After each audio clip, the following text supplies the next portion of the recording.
This one wasn't really on my list, but you were talking about Lovecraft. I want to give it a shout out. Color Out of Space. Oh, hell yeah. Yeah.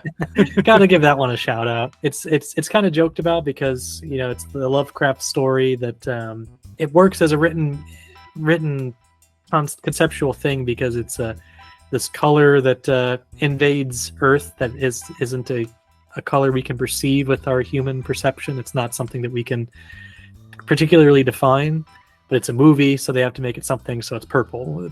It's purple is the color, and but it's a very, very bizarre, funny, terrific Nicolas Cage performance. It was a special movie, I think, because it was sort of like the long-awaited return of Richard Stanley, who had basically retired from filmmaking after the troubled production of the Island of Dr. Moreau, the 90s one, Marlon Brando.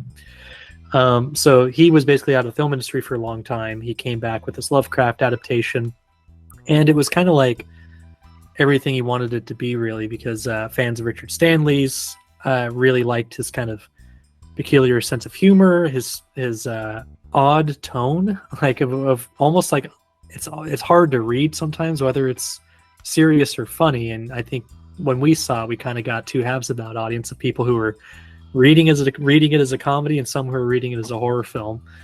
And it's a really fun movie to watch with that in mind, to kind of see how you define it. I love the look of the movie too. Like, it has this really nice saturated, you don't really see too many movies with that color scheme in general. It's sort of like From Beyond too. I think Stuart Gordon and the cinematographer for that movie, they kind of try to do something similar with like the very pink magenta lighting scheme of that film. I remember there being some pretty good wacky special effects at the end too, like physical effects, which I was really surprised by.